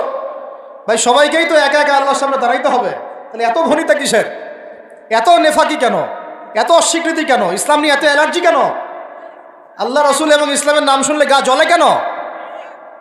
কোরআন সুন্নাহর বিধানের কথা শুনলে কেন মনে হয় যে বাঁকা চোখে তাকান কেন? না জানি আবার কি বলতেছে, কোন জঙ্গি আসলো, কোন সন্ত্রাসী আসলো, এগুলো কি শুরু করছেন? এটা কোরআনের কথা, হাদিসের কথা, আল্লাহর কথা, রসুলের কথা। এখানে এইসব শব্দ প্রয়োগ করেন কেন? কবরে কি আমরা যাবো, আপনারা যাবেন না? আপনাদেরকে হিসাব দেওয়া লাগবে না? কি মনে করতেছেন আপনারা? আর এই উম্মার বিজয়ের জন্য কি শুধু আমাদের একার দায়িত্ব না, সবার দায়িত্ব আছে? সবাই মিলে তো শক্ত হাতে একটা হাতল ধরলে না ইসলাম বিজয় হবে। তো আল্লাহ পাক যে ক্ষমতা যাদেরকে দিয়েছেন, কেন আপনারা বুঝতে চেষ্টা করেন না যে আল্লাহ রাব্বুল আলামিনের কাছেই সর্বভৌম ক্ষমতা, তার বিধান বাস্তবায়ন করেন, আল্লাহ পাক আপনাদেরকে আরো শক্তিশালী করবেন ইনশাআল্লাহ। যদি না করেন তাহলে শোনেন, একটা সময় পর্যন্ত আল্লাহ পাক ছাড় দেন। এটা ইতিহাস। নমরুদ একটা লম্বা সময় ছাড় পাইছে, ফিরআউন আরো লম্বা একটা সময় ছাড় পাইছে, আজ জাতি সামুদ, আসহাবুল আইকা, মাদিয়ান, লুত, কত যে কম চলে গেছে হিসাব নাই। ইতিহাসটা খালি পড়বেন কোরআনের, কত যে কম পৃথিবী থেকে চলে গেছে এরই হিসাব নাই। আল্লাহ পাক জানাইছেন অল্প কিছু, বাকি কিছু জানানো নাই আল্লাহ পাক আমাদেরকে। আল্লাহ পাক জানানি নাই অনেক কিছু আমাদেরকে, যেগুলো আমাদের দরকার সেগুলো জানাইছে কিছু কিছু। কেউ কি টিকতে পারছিল? কেউ কি আল্লাহর বিধানের বাইরে গিয়ে চলতে পারছে? দুনিয়া টিকতে পারছে? কেউ কি চিরস্থায়ী ছিল? কোনো নবীও তো চিরস্থায়ী ছিল না। তাহলে কিসের পিছনে ছুটতেছেন? আল্লাহ পাক আমাদের সবাইকে কথাগুলো বোঝার তৌফিক দান করেন। ব্যক্তি জীবন থেকে শুরু করে এক সর্বোচ্চ লেভেল পর্যন্ত কোরআন, হাদিস, ইসলামকে বাস্তবায়ন করার তৌফিক দান করেন। আল্লাহ পাক যাদের মধ্যে এই সততা আছে, এই মানুষগুলোকে আল্লাহ পাক আমাদের ঊর্ধ্বতন কর্তৃপক্ষ বানায় দেন, আমিন। বা যারা আছেন তাদেরকে আল্লাহ পাক হেদায়েত দান করেন। রমাজানের এই শিক্ষাটার সামনেও এরকম দু একটা শব্দ আছে, কুতিবা আলাইকুমুল কিসাস। আর একটা তো বললে তো মাথাই খারাপ হয়ে যাবে, বলবো? ওই যেখানে দেখছেন কুতিবা আলাইকুমুস সিয়াম, কুতিবা আলাইকুমুল কিসাস, এই ডানে বামেই খুঁজবেন, 3টা পৃষ্ঠার মধ্যেই পাবেন লেখা আছে কুতিবা আলাইকুমুল কিতাল, কুতিবা আলাইকুমুল। এটা আবার কি? কুতিবা আলাইকুমুল কিতাল, তোমাদের উপর যুদ্ধকে ফরজ করা হয়েছে। কি ফরজ করা হয়েছে? একা একা আপনি করবেন না, একা একা করবেন না। ইসলামিক রাষ্ট্র করবে, ইসলামের রাষ্ট্রের আমির করবে, তার নেতৃত্বে জনগণ করে, একা একা বিচ্ছিন্নভাবে করে না। বিচ্ছিন্নভাবে যারা করে এটা সন্ত্রাসী। এটা কি? এটা সন্ত্রাসী কার্যকলাপ। কিন্তু মূল কথা হচ্ছে এটা তো ফরজ, কুতিবা আলাইকুমুল কিতাল। এইটা যখন মুসলমানরা ছেড়ে দিয়েছে, ওই সময় থেকে এই মাইর খাওয়ার যুগ শুরু হয়েছে। অটোম্যান এম্পায়ারটা সর্বশেষ ওই ফাইট করছিল ওই পশ্চিমাদের সাথে, পরাজিত হয়ে যায় তারা প্রথম বিশ্বযুদ্ধে 1914 থেকে 17-18-র মধ্যে। এরপরে ওই যে ব্রিটেন দখল করে জেরুজালেম, বেলফোর্ট ডিক্লারেশন হয়, তারপরে ইহুদিদেরকে ওই জায়গাটা ছেড়ে দেয়। এরপর থেকে যে 100 বছর হলো, আমাদের খিলাফা পতনের 100 বছর হয়ে গেছে। কত বছর? এটা একটা আশারও কথা। আশার কথা কেন? প্রত্যেক 100 বছর পর পর আল্লাহ পাক পরিবর্তন নিয়ে আসেন। এটা ইতিহাস ঘাটলে পাবেন। 100 বছর পর পর আল্লাহ রাব্বুল আলামিন বড় বড় পরিবর্তন পৃথিবীতে নিয়ে আসেন। যেহেতু খিলাফা পতনের 100 বছর হয়ে গেছে, আশা করা যায় সামনে কিছু ভালো কিছুই হবে ইনশাআল্লাহ। ওই অটোম্যানদেরকে 1917 সালে 14 থেকে 17-র মধ্যে পরাজিত করে নবী সাল্লাল্লাহু আলাইহি ওয়াসাল্লাম তার জীবদ্দশায় মনে হয় 97টা থেকে 98টা যুদ্ধ করেছে। কয়টা? এটা তো জানেন না। আমরা শুধু জানি নবী সাল্লাল্লাহু আলাইহি ওয়াসাল্লাম মিষ্টি পছন্দ করতেন, মিসওয়াক করতেন, তারপরে ডান কাঁধে শুইতেন, হ্যাঁ, সাদা জামা পছন্দ করতেন, দাড়ি রাখতেন, এগুলো আমরা জানি। মাশাআল্লাহ, ওনার সিরাত পড়েন, ওনার জীবনীটা পড়ে দেখেন। 97 থেকে 98টাতে তিনি নিজে লিড দিয়েছেন, তিনি হয় লিড দিয়েছেন, না হলে অন্য কোনো সাহাবীকে পাঠিয়েছেন, মানে গাজওয়া অথবা সারিয়া। এখন এই 100টার মতো যুদ্ধে আপনি দেখবেন না কোনো নারীকে হত্যা করা হয়েছে বা কোনো শিশুকে হত্যা করা হয়েছে, আপনি খুঁজে পাবেন না। একটা ইতিহাস দেখাতে পারবেন না যে মুসলমানদের হাতে কোনো শিশুকে হত্যা করা হয়েছে বা কোনো নারীকে হত্যা করা হয়েছে, আঘাত করা হয়েছে। শুধু আলী রাদিয়াল্লাহু আনহু একদিন এক নারীকে ধরেছিলেন, কারণ নবী সাল্লাল্লাহু আলাইহি ওয়াসাল্লাম বলেছিলেন যে অমুক জায়গায় এক মেয়েকে পাবা, ওই মেয়ের কাছে একটা চিঠি আছে, ও গুপ্তচর বৃত্তি করেছে, ওই চিঠি সে মক্কায় পৌঁছে দিতে যাচ্ছে, ওকে রাস্তায় ধরবা, ওর কাছ থেকে চিঠি আদায় করবা। কথা বুঝতে পারছেন? উনি গেলেন, দেখলেন হ্যাঁ ঠিক ওই জায়গায় এক মেয়ে আছে, এই চিঠি বের করো, আর নাই আমার কাছে কোনো চিঠি নাই। তিনি বলছেন যদি চিঠি বের না করো তাহলে কিন্তু প্রয়োজনে একদম সব সব সার্চ করে চিঠি বের করবো কিন্তু। তো পরে ভয়ে সে চিঠি দিয়ে দিছে। এই একটাই ঘটনা পাওয়া যাচ্ছে যে মেয়েদের সাথে যুদ্ধক্ষেত্রে আচরণ। আর এই পুরো 100টা বা 98টা সারিয়ার গাজওয়ায় নবী সাল্লাল্লাহু আলাইহি ওয়াসাল্লাম সাহাবীদের হাতে একটা শিশুও মানে নিহত হয় নাই, একটা মহিলাও নিহত হয় নাই। যদি কোনো দলিল পান আমাকে জানায়েন, যদি আমার জ্ঞানে কমতি থাকে, আপনারা যদি দলিল পান আমাকে জানায়েন, আমার জানা নাই। আর আপনি দেখতেছেন অক্টোবর থেকে এই যে এটা কি মাস, মার্চ, এই যে 5, 6, 7 মাসের মধ্যে আপনি দেখতেছেন যে 40-42 হাজার মুসলমানকে মারা হচ্ছে, তার মধ্যে বেশিরভাগই নারী আর শিশু। নারী আর শিশু, এগুলো দেখলে তো ঘুম হয় না আমাদের, কিচ্ছু করার নাই, তামাশা দেখতেছি সবাই বসে বসে। আর যাদের করার ছিল এরা বসে খ্যাপসা খায়। কি খায়? ওরা ওই সিনেমা হল উদ্বোধন করে, মদের বার ওপেন করে। হ্যাঁ সুবহানাল্লাহ, পাশে নবী সাল্লাল্লাহু আলাইহি ওয়াসাল্লাম শুয়ে আছে। চিন্তা করেন, সাহাবীরা রাদিয়াল্লাহু আনহুম আজমাইন তারা শুয়ে আছেন। ওখানে গেলে মুমিনদের চোখের পানি ছেড়ে দেয় মানুষ। কি একটা অবস্থা! ওইখানে আল্লাহর ঘর বাইতুল্লাহুল হারাম। অনেকে আবার বলে কি করার আছে আমাদের কিছুই করার নাই। হ্যাঁ, তো ওই জন্য একদিন বলছিলাম তো কিছু করার নাই, তাহলে নেইমারকে নিয়ে এসে ফুটবল খেলা। ওটাও চলতেছিল। হ্যাঁ, বিভিন্ন বলিউড তারকা, হলিউড তারকা এসে কনসার্ট করতেছে, এগুলা করেন, কিছু করার নাই তো। হ্যাঁ, বেশি না, আপনারা যদি একটু জিও পলিটিক্স পড়েন দেখবেন 10টা, বেশি না 10টা মুসলিম কান্ট্রি যদি একসাথে হয়, 10টা মুসলিম কান্ট্রি যদি একসাথে হয় বা একটা টেবিলে বসতে পারে, এই 10টা মুসলিম কান্ট্রির কাছে যে পরিমাণ সৈন্য আছে, যে পরিমাণ অস্ত্র আছে, যে পরিমাণ জ্বালানি আছে, যে পরিমাণ তেল আছে, আর যে পরিমাণ গ্যাস আছে, আর বাকি কথা নাই বললাম, এই 100টা দেশের সাথে মোকাবেলা করতে পারে। এক একটা বাচ্চার রক্তের বদলা নেওয়া যাইতো, একটা বনের ইজ্জতের বদলা নেওয়া যাইতো। শুধু ওই ইমানদার কোন ওমর আল্লাহ পাক এখন আমাদেরকে দেন নাই। কারণ কেন দেন নাই জানেন? কারণ আমরা তো আর তার সাহাবীদের মতো না। আমরা যদি সাহাবীওয়ালা জিন্দেগি আবার শুরু করি, আল্লাহ পাক ওমর ইবনুল খাত্তাব পাঠাবেন ইনশাআল্লাহ। বুঝাতে পারতেছেন? আমরা ঠিক না হলে তো আসমান থেকে ফেরেশতা নামবে না ভাই। আর আমরা এই এত দূরে বসে ছোট্ট একটা রাষ্ট্রের মধ্যে আলোচনা করি, কি আলোচনা করি আর কি ফায়দা হয়? কিন্তু আলোচনাগুলো করতেছি আল্লাহর কাছে দায়মুক্ত হওয়ার জন্য, যাতে আপনারা সত্যটা জানেন এবং হকটা বুঝতে চেষ্টা করেন, আপনার পরবর্তী প্রজন্মকে এটা জানান। আল্লাহ চাইতো আমরা না পড়লে কি হয়েছে, দেখা যাবে 100 বছর পরে হইলেও আমাদের পরবর্তী প্রজন্মরা ইনশাল্লাহ উদ্ধার করবে ইনশাল্লাহ। কারণ লিখা তো হয়ে গেছে এটা, তো ওইটা আমাদের হাতে আসতেছে ইনশাল্লাহ। এবং ওইখানে 40 বছর ইসলামিক খেলাফত বাস্তবায়ন না হওয়া পর্যন্ত এই বিশ্বে কিয়ামত হবে না ইনশাল্লাহ। কত বছর? কে করবে? ঈসা আলাইহিস সালাম। কে করবেন? ঈসা আলাইহিস সালাম। তার সাথে সঙ্গ দিবেন ইমামুল মাহদি। এটা হবে সামনে। এখন ওইটা যখন হবে, ওই 40 বছর ইসলামী খেলাফত, তখন তাবারাকাল্লাযী বিয়াদিহিল মুলক, ওই আল্লাহ পাকের যে মুলক, আল্লাহ পাকের সার্বভৌমত্ব, আল্লাহ পাকের সরভেন্টি, আল্লাহ পাকের রাজত্ব, ওইটা সারা বিশ্বে প্রতিষ্ঠা হবে ইনশাআল্লাহ। এখন ওইটা নাই। এখন কি আছে? এখন মুলক হচ্ছে জাতিসংঘের, সবকিছু ওদের হাতে। আর এগুলো গঠনই করা হয়েছিল মুসলমানদের স্বার্থ দমন করে উন্নয়নের জন্য। একেবারে খোলামেলা কথা বল। এখন পর্যন্ত ওদের ভিশন এবং এজেন্ডা এইটাই। পৃথিবীর কোনো জায়গায় মুসলমানের স্বার্থ তারা সর্বোচ্চ অগ্রাধিকার দিবে না, বরং আমাদেরকে দাস বানানোর জন্য এটা তৈরি করছে। আর আমরা এখন সেই দাসত্বের মধ্যে চলে আসছি। কেউ কিছু বলেও না, কেউ কিছু করে, সবাই মেনে নিয়েছি। আর কেন আলোচনা করে লাভ নাই? আপনারা প্রত্যেকটা ঘরে ঘরে একটা করে আইয়ুবের জন্ম দেন, আলোচনা করে লাভ নাই। এত প্রত্যেকটা মা বোনকে বলবো একটা করে বাচ্চা দেন আমাদেরকে আইয়ুবের মতো, একটা করে বাচ্চা দেন তারেক বিন জিয়াদের মতো, একটা করে বাচ্চা দেন আমাদেরকে বিন কাসিমের মতো। ইনশাল্লাহ আজ না হোক 100 বছর পরে হলেও ইনশাল্লাহ বিশ্বের শাসন ক্ষমতা আমাদের হাতে আসবে ইনশাল্লাহ। তার আগ পর্যন্ত আমরা কেউ স্বাধীন না। তো এখানে কুতিবা আলাইকুমুস সিয়ামও আছে, কুতিবা আলাইকুমুল কিসাসও আছে, কুতিবা আলাইকুমুল কিতালও আছে। ওইটা ছাড়ার পর থেকে আজকে আমাদের এই অবস্থা হয়েছে। এখন ওইদিকে তো আমরা যাইতে পারবো না, এখন আমাদের শক্তি নাই। অতএব ওই আলোচনা না ফুল স্টপ রাখলাম।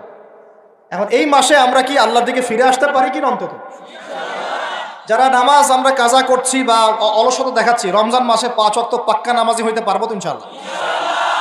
না, ফরজ নামাজের সাথে সাথে সুন্নত আর নফলগুলোর পাবন্দ হইতে পারবো তো ইনশাআল্লাহ? রমজান মাসে দাড়িটা ছাড়তে পারবো তো ইনশাআল্লাহ? পোশাক চেঞ্জ করতে পারবো তো ইনশাআল্লাহ? সুদ ছাড়তে পারবো তো ইনশাআল্লাহ? সমস্ত জেনা ছাড়তে পারবো তো ইনশাআল্লাহ? সমকামিতার এগুলো ধার কাছেও তো যাবো না ইনশাআল্লাহ? মাপে কম দেওয়া ছাড়তে পারবো তো ইনশাআল্লাহ? যত রকম দুর্নীতি সুদ ঘুষ ছাড়তে পারবো তো ইনশাআল্লাহ? রমজান মাসে আমরা আবার ওই পাখিদের মতো, পাখিরা যেমন ঘরে ফিরে, আমরা আল্লাহর কাছে ফিরবো তো ইনশাআল্লাহ? কয়েকটা কাজ খালি বলে শেষ করে দিচ্ছি। এর পরের আয়াতে আপনি পাবেন, জাস্ট এর পরের আয়াতেই, মানে এগুলো সিকোয়েন্স ওয়াইজ সাজানো হয়েছে। একটু গবেষণা করলে দেখবেন এগুলো আল্লাহ পাক সাজিয়ে দিয়েছেন সুবহানাল্লাহ। মানে একটার সাথে একটা আমি তুলনাটা এভাবে দেই। আপনারা কি অ্যাস্ট্রোনমি নিয়ে কেউ পড়াশোনা করেছেন? হাত উঠান দেখি কেউ। অ্যাস্ট্রোনমি বোঝেন? জ্যোতির্বিদ্যা কেউ পড়েছেন কখনো? একজনও নাই? আচ্ছা ঠিক আছে, অ্যাস্ট্রোনমির দরকার নাই। ফিজিক্স নিয়ে পড়েছেন কারা কারা? ফিজিক্স, আপনি ফিজিক্স বুঝেন না? পদার্থবিদ্যা কারা কারা পড়েছেন? এই তো মাশাআল্লাহ। আপনারা যদি আকাশের দিকে তাকান, আকাশের মধ্যে তারাদের মধ্যে একটা জ্যামিতিক মিল আছে না? আছে না? ওটা ফিজিক্স যারা পড়েছে তারা বুঝবে, সবাই বুঝবে না কিন্তু। আপনি আপনার মানে কি বলবো, আপনার মাথাই খারাপ হয়ে যাবে যে আসমানে আল্লাহ রাব্বুল আলামিন এত সূক্ষ্মভাবে একটা কিভাবে করেছেন। এটাই প্রমাণ করে যে আল্লাহ রাব্বুল আলামিন ছাড়া কোনো ইলাহ নাই। আল্লাহ পাক সূরা মুলকের মধ্যে এটা বলেছেন যে তোমরা আসমানের দিকে তাকাও। এটা আপনারা পড়েন নাই সূরা মুলক? তাবারাকাল্লাযী বিয়াদিহিল মুলক ওয়া হুয়া আলা কুল্লি শাইইন কাদির আল্লাযী খালাকাল মাউতা ওয়াল হায়াতা লিয়াবলুয়াকুম আইয়ুকুম আহসানু আমালা ওয়া হুয়াল আজিজুল গফুর আল্লাযী খালাকা সাবআ সামাওয়াতিন তিবাকা। সাতটা আসমান আল্লাহ পাক স্তরে স্তরে সৃষ্টি করেছেন। তিবাকা মা তারা ফি খালকির রহমানি মিন তাফাউত। আপনি এই আল্লাহ পাকের সৃষ্টির মধ্যে একটা ছোট্ট কোনো খুঁত পাবেন না। সুবহানাল্লাহ। আল্লাহ পাক বলেন ফারজিউল বাসারা, দেখো আসমানের দিকে তাকাও, তোমার দৃষ্টি ফেরাও। ফারজিউল বাসারা হাল তারা মিন ফুতুর, কোনো কি খুঁত পাচ্ছ? পাবা না। সুম্মা রজিউল বাসারা, আবার দৃষ্টি ফেরাও। ইয়ানকালিব ইলাইকাল বাসারু খাসিআ ওয়া হুয়া হাসির, তোমার দৃষ্টি নতজানু হয়ে ক্লান্ত পরিশ্রান্ত হয়ে বারবার ফিরে আসবে। তুমি আল্লাহর এই সৃষ্টির মধ্যে কোনো খুঁত পাবা না। আল্লাহু আকবার। যারা আপনারা এই আকাশের তারার জ্যামিতিটা বুঝেন, ফিজিক্স যারা পড়েছেন বা অ্যাস্ট্রোনমি নিয়ে যারা ঘাটাঘাটি করেন, তাদেরকে বোঝাচ্ছি কোরআনের আয়াতগুলো ঠিক এই রকম করে আল্লাহ রাব্বুল আলামিন নাজিল করেছেন। একটার সাথে একটা মিলালে পরে একটা মানে কাঠামো তৈরি হয় আর কি। এমন না যে একটা আয়াত পড়লে একটা থেকে মাসআলা বের করা যাবে, ওইটার সাথে সম্পৃক্ত অন্য আয়াত আছে, ওটার সাথে সম্পৃক্ত আবার একটা হাদিস আছে, ওর সাথে সম্পৃক্ত আবার সাহাবীদের আমল আছে। মানে এভাবে তারার মতো মিলাতে হবে ডটসগুলো। বুঝতে পারতেছি না মনে হয়? তারার ডটস মিলালে যেমন পথ খুঁজে পাওয়া যায়, কোরআনের আয়াতগুলো একটার সাথে একটা মেলালে এরকম হেদায়েত পাওয়া যায়। সুবহানাল্লাহ। বুঝতে পারছি কথা?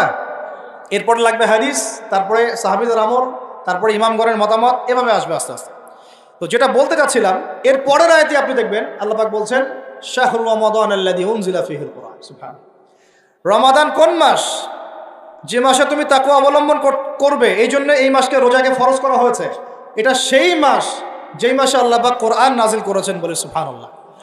তাহলে তাকওয়া অর্জিত হবে কোন কিতাবের মাধ্যমে? বুঝতে পারলাম?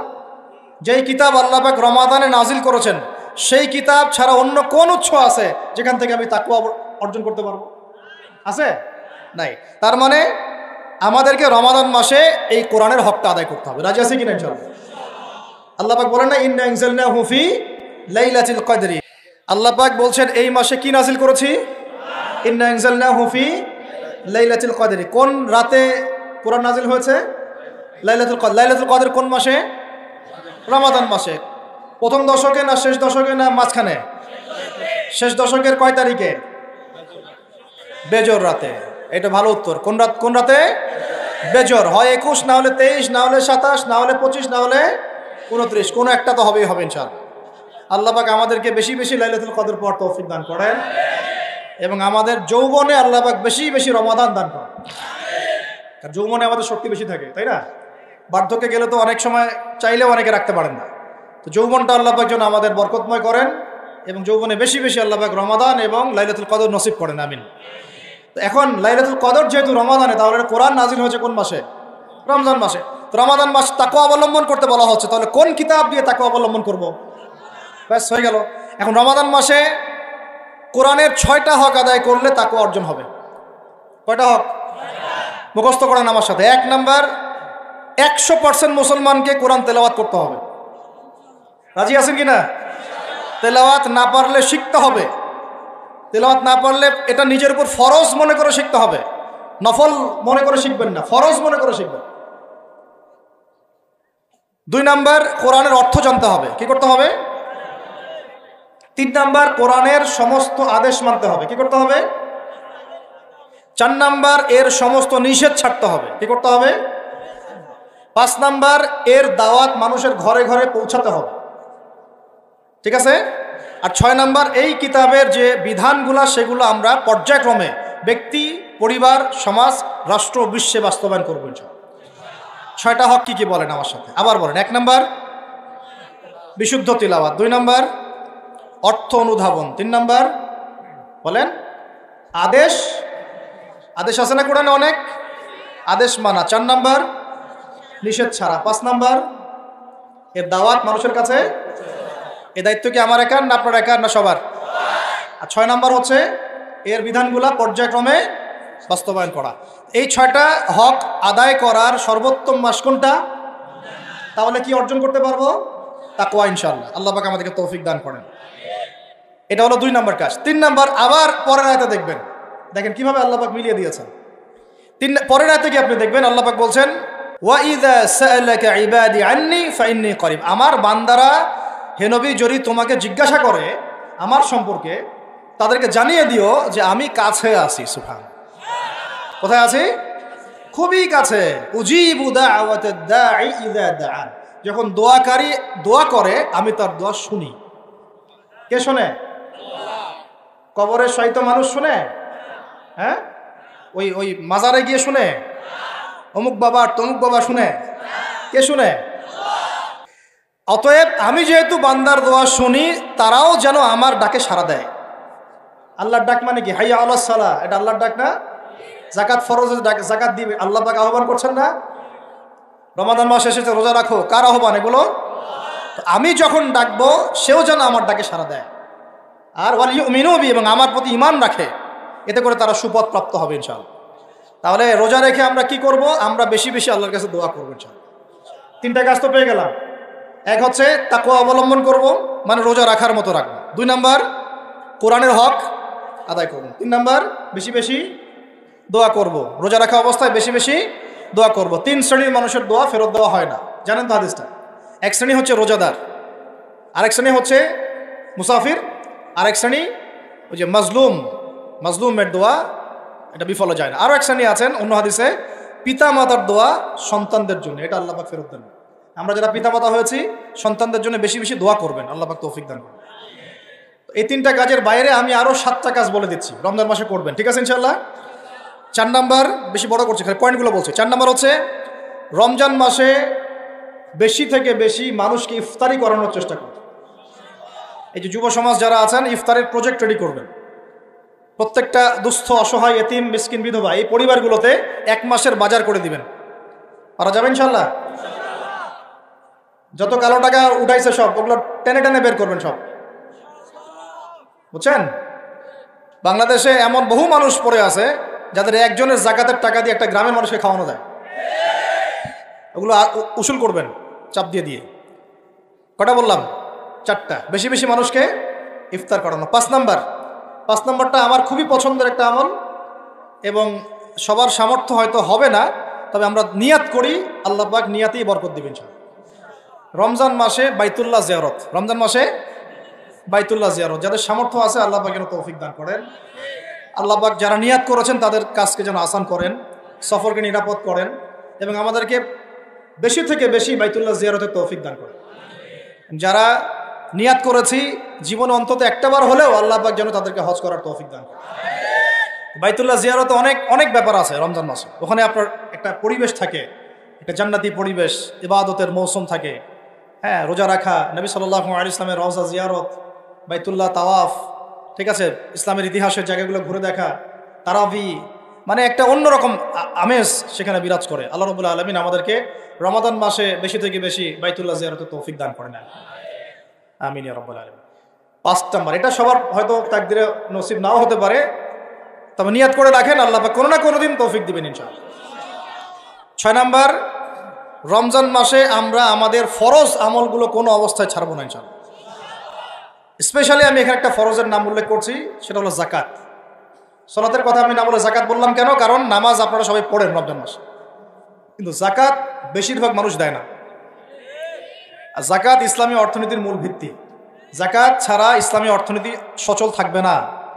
এই কাজটার ত্রুটির কারণে আমাদের এই অর্থনৈতিক স্যাংশন বা সমস্যাগুলো, ইনফ্লেশনগুলো হয়ে যায়। আল্লাহ পাক আমাদের অর্থনীতিবিদদেরকে ইসলামী অর্থনীতি বোঝার তৌফিক দান করে। এই অর্থনীতি ওমরের যুগে ছিল, ওসমানের যুগে ছিল, আলীর যুগে ছিল, আবু বকর তার যুগে ছিল রাদিয়াল্লাহু আনহুম আজমাইন, আল্লাহর নবীর যুগে ছিল।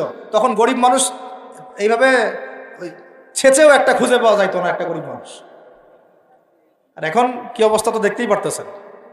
আল্লাহ রাব্বুল আলামিন আমাদের সবাইকে রমাদান মাসে জাকাতগুলো দেওয়ার তৌফিক দান করেন।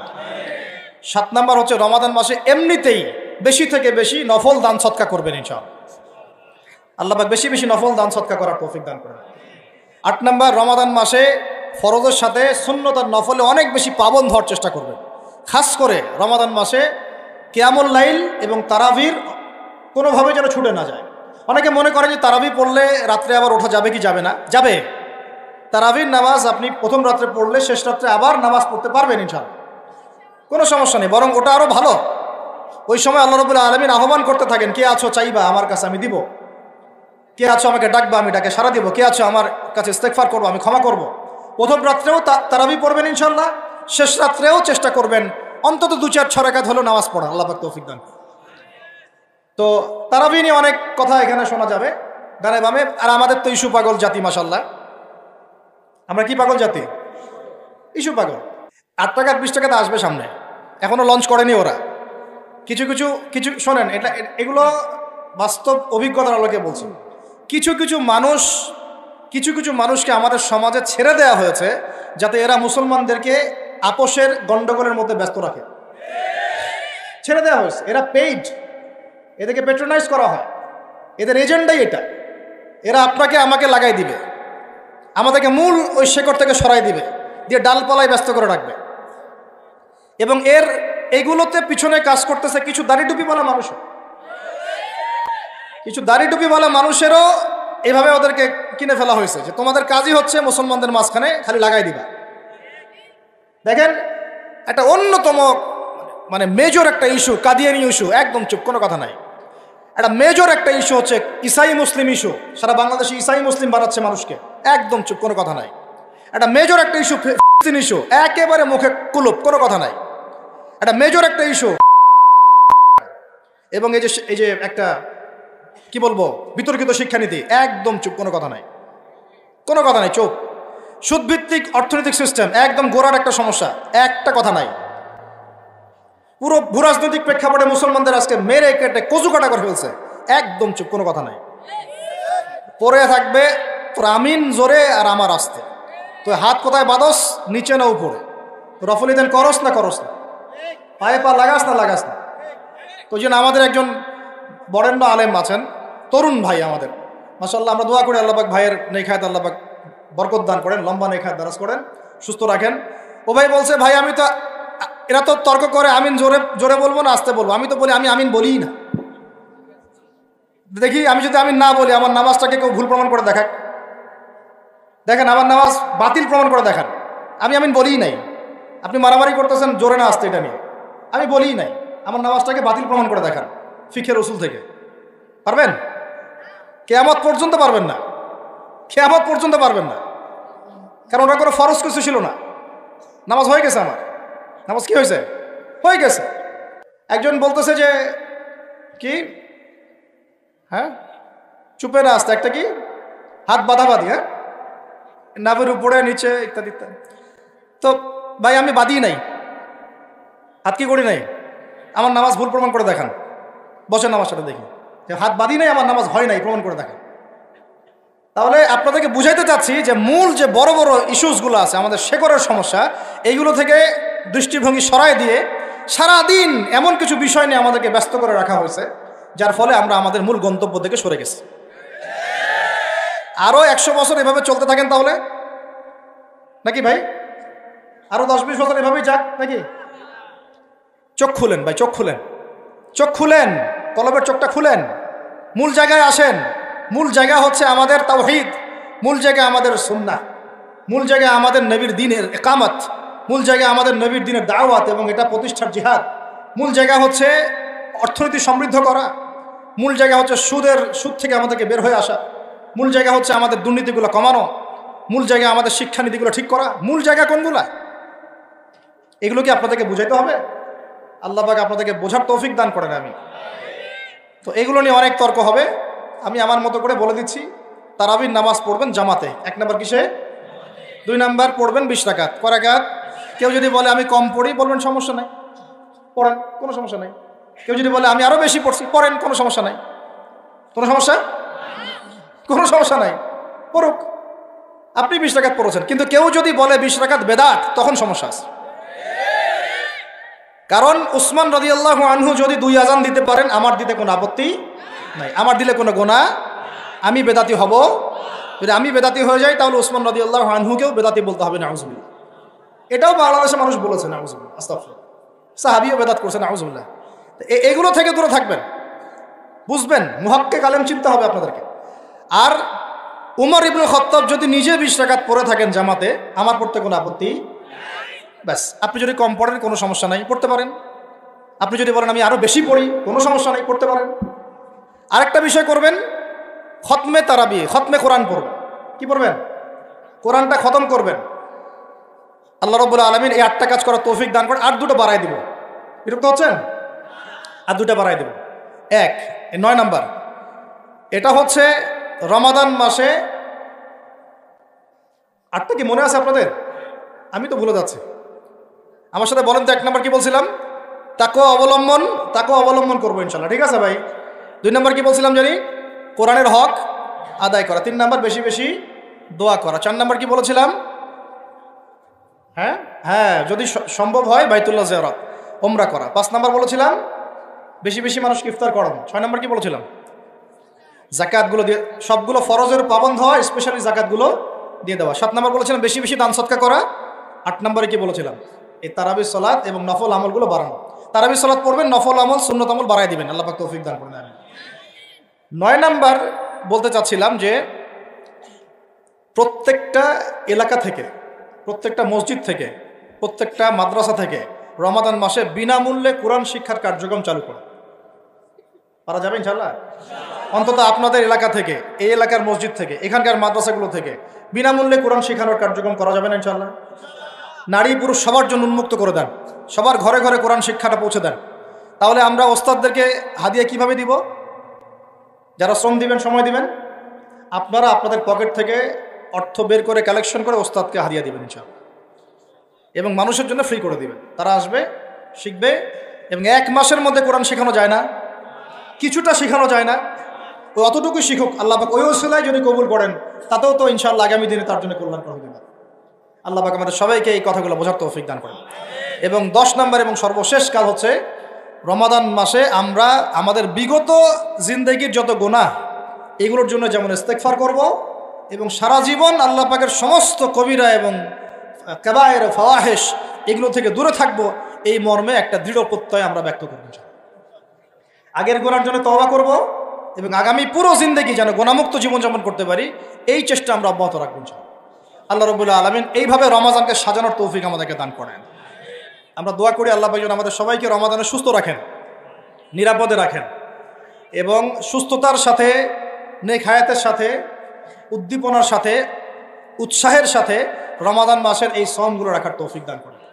বেশি বেশি রমজান মাসে কোরআন তেলাওয়াত করার তৌফিক দান করেন, দান সাদাকা করার তৌফিক দান করেন, আমাদের মা বোনদেরকে খাস পর্দায় রাখার তৌফিক দান করেন, সমস্ত হারাম ছেড়ে দেওয়ার তৌফিক দান করেন, সমস্ত কবিরা গুনাহ ছেড়ে দেওয়ার তৌফিক দান করেন, ফরজগুলোকে মজবুতির সাথে ধরার তৌফিক দান করেন, সুন্নত এবং নফলের পাবন্ধ হওয়ার তৌফিক দান করেন, তারাবির সালাত এবং কিয়ামুল লাইল আদায় করার তৌফিক দান করেন, যদি সম্ভব হয় আল্লাহর ঘর জিয়ারতের তৌফিক দান করেন, এবং বিগত জিন্দেগির সমস্ত গুনাহ থেকে পবিত্র হয়ে একটা গুনাহমুক্ত জীবনযাপন করার দৃঢ় প্রত্যয় ব্যক্ত করার তৌফিক আল্লাহ পাক আমাদেরকে রমজান মাসে দান করেন। সর্বোপরি তাকওয়া অবলম্বন করার তৌফিক আল্লাহ রাব্বুল আলামিন আমাদের সবাইকে তৌফিক দান করে ধন্য করেন, আমিন।